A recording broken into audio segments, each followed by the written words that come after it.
Going on, everybody? Seth Cole here of the Sports Channel, and welcome to another episode of NNSCRA Talks Wrestling. I wanted to come on here for this segment and address something that was kind of teased in the last night's episode of Monday Night Raw. I will say, too, it kind of set my mind at ease. It makes me really excited as well, because I'm going to talk a little bit about the whole Shield reuniting thing, and while I'm definitely on board with that, I think that that's definitely something that should happen. I think that it will definitely help Reigns, Rollins, and Ambrose as well. It's something that everybody's wanted to see for a long time. The one thing that I was really worried about was the fact that the first team they were going to be taking on in their reunion return was going to be the Miztourage. I don't really have anything against The Miz. The Miz is actually really good. I think that that was a good choice to have him and Reigns brawling for the Intercontinental title. But my problem was, you look at the teams that, the Shield had ended up having to take on beforehand. You had Daniel Bryan, Kane, and The Undertaker. You had Evolution with Randy Orton, Triple H, and Batista. And then you have them come back, and who are they facing? They're facing The Miz and two jobbers, Bo Dallas and Curtis Axel. That just didn't seem to me like a match that people would really be into, and not much that they'd be able to do without making, the Miztourage look like they're going to get completely decimated. There's absolutely no competition for the Shield. It's going to be, real quick. They take out Bo Dallas, they take out Curtis Axel. It's a 3-on-1 with The Miz. Very easy win for the Shield. And I'm thinking to myself, if you want the Shield to come back looking like the dominating force that they were back in the day, you can't have them go up against a team where two of those members of the opposing team are basically put into a jobber status. It looks like they've remedied this, and they've remedied this probably in the best possible way that they could have. You had last night Roman Reigns having an opportunity at the Intercontinental title against The Miz, and he basically took out the other two members of the Miztourage, Bo Dallas and Curtis Axel, and it looks like we've got new replacements coming in, with it being Sheamus and Cesaro, the Bar.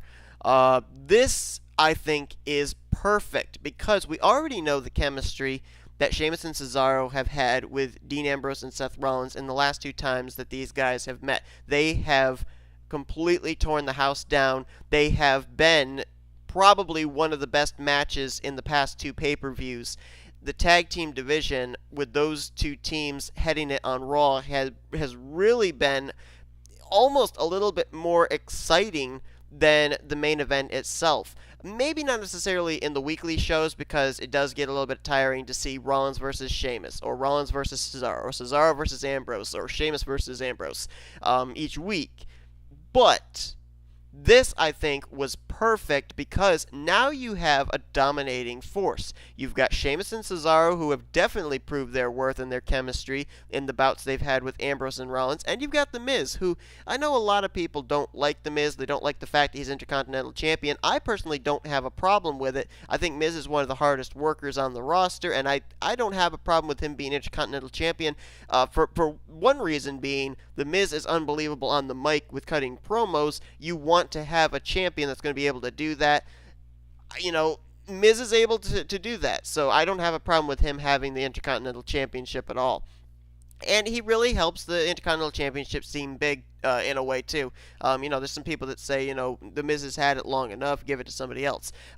Spoiler alert, if you don't know this yet, it's all over websites, it's all over YouTube videos, but more than likely at some point, Roman Reigns is going to be getting the Intercontinental Championship from The Miz, because they want to make him a Grand Slam champion. He's already won a United States Championship when he was back with, I think it was when he was with the Shield. Maybe it wasn't. He's also already won the World Heavyweight Championship, and he's also been a Tag Team Champion. So, they want him to be a Grand Slam champion. So he will be winning the Intercontinental Championship. But this makes me more and more excited for this Shield reunion now, because they're actually taking on a team that looks like they could be an impregnable force with Cesaro, Sheamus, and The Miz. this I think is really good. Plus, you've got the fact, too, that we could potentially be having the Shield coming into an against the odds scenario like they did back in the day. Because let's say, for instance, that they're going to take on those three that I mentioned, Sheamus, Cesaro, and The Miz, and then you've got Curtis Axel and Bo Dallas on the outside of the ring being able to cause distractions. That's like a 5-on-3 handicap. That is perfect. That fits in perfectly with what I think should be the booking for the Shield, coming in still against the odds and putting the odds more and more against them with having two people on the outside that can interfere. Doesn't matter if they've got the jobber status. The fact is they're not the ones competing in the ring.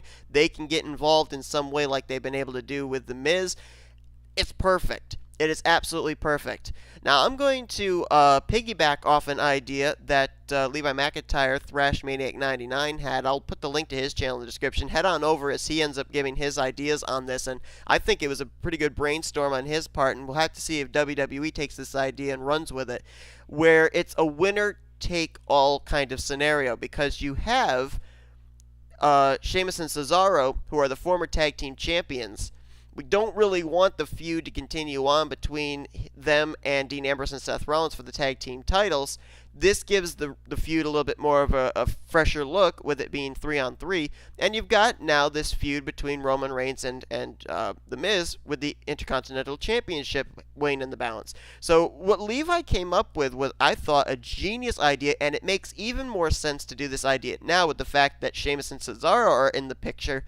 Have it be a winner-take-all, where you have the Miz's Intercontinental Championship on the line and Rollins and Ambrose's Tag Team Championships on the line. If Sheamus and Cesaro and The Miz win, Miz is still Intercontinental Champion and Sheamus and Cesaro are Tag Champs. But if the Shield wins, then Reigns is the Intercontinental Champion and Seth Rollins and Dean Ambrose remain the Tag Champs. I think now, even more than ever, that idea is absolutely perfect. I was a little bit skeptical about it with the fact it looked like it was going to be The Miz, Bo Dallas, and Curtis Axel about that idea, because, you don't really want a couple of jobbers being contenders for the tag team championships, especially with the fact that, they put them in a number one contenders match for the Intercontinental Championship and they both got eliminated. I mean, they are not out of a jobber status. Now you've got bona fide contenders, people who have proved that they can go in the ring.